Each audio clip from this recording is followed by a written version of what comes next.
योद्धा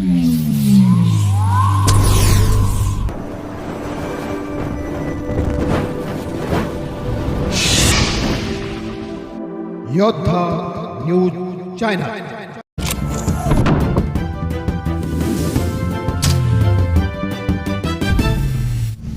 कचरा वेचणाऱ्या महिलांची शासनाकडे आर्जवी साद।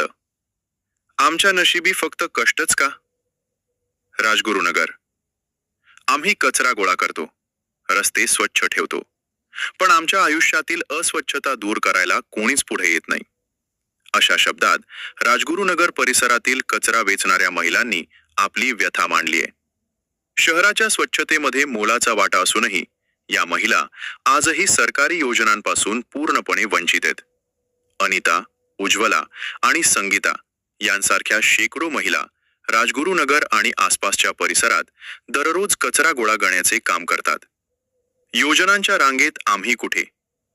राज्य सरकारने महिलांसाठी लाडकी बहीण सारख्या अनेक योजना सुरू केल्या आहेत, मात्र या महिलांना या योजनांचा लाभ घेणे अशक्य झाले आहे। याचे कारण म्हणजे कागदपत्रांची अट।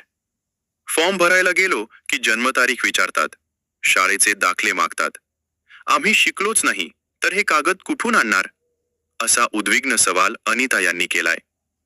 पाबळ आणि कमान सारख्या भागातून येणाऱ्या या महिलांना ग्रामपंचायतीकडूनही घरकुल किंवा इतर कोणत्याही सुविधा मिळालेल्या नाहीत।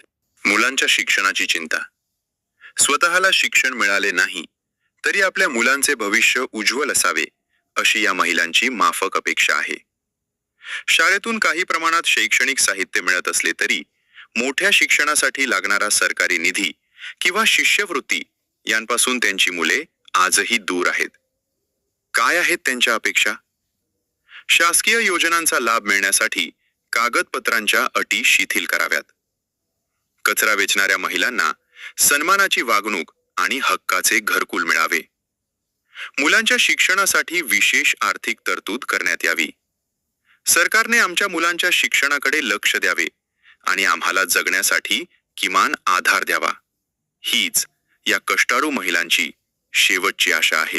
आज आपण राजगुरुनगर शहरामध्ये जे स्क्रॅप गोळा करणाऱ्या ज्या ताई आहेत त्या ताईंकडनं आज आपण बऱ्याचशा गोष्टी जाणून घेऊया। ताई नमस्कार। नमस्कार, मी अनिता बोलते।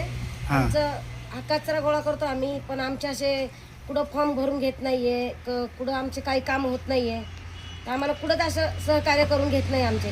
तुम्हाला म्हणजे लाडकी बहीण वगैरे नाही, कसल्याही प्रकारचं नाहीये? नाही। आम्ही फॉर्म भरायला गेलो का ते आमचीच जन्मतारीख मागतात, कुठं शाळेचे दाखले मागतात। आता आम्ही शिकलो नाही सर, आम्ही बरं शिकले नाही, त्याच्यामुळे तुम्हाला कोणताही फायदा मिळत नाही। ताई तुमचं नाव काय? नाव काय आहे तुमचं? उज्ज्वला। तुमचं गाव कोणतं आहे?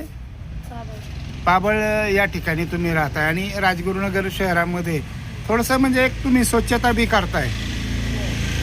रोडला पडलेला कचरा वगैरे उचलणं म्हणजे एक स्वच्छतेचा भाग आहे। तर तुम्हाला ग्रामपंचायतमध्ये काही सुविधा मिळाल्यात का तुम्हाला तुमच्या गावामध्ये? घरकुल वगैरे पाबळमध्ये काहीच नाही का?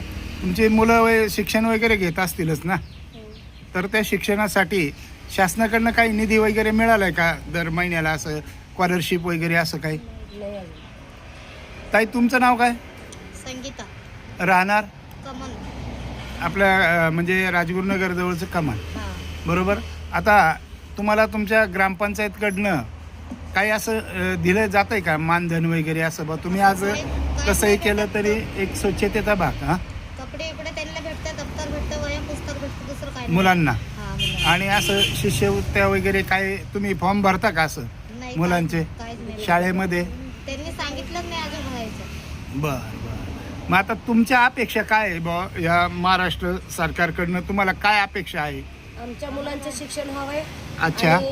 आमच्या मुलींना जे सरकारतर्फे पैसे भेटतात ना, आमच्या म्हणजे तुमचं शिक्षण मिळावं मुलांचं आणि तुम्हाला शासनाकडे विविध योजनांचा लाभ मिळावा, अशा प्रकारच्या घरकुल असेल, लाडकी बहीण असेल किंवा वेगवेगळ्या ज्या योजना असतील त्याच्यामध्ये तुम्हाला लाभ मिळावा। निश्चितच ताई आपल्या लाभ मिळवण्यासाठी आम्ही प्रयत्न करू।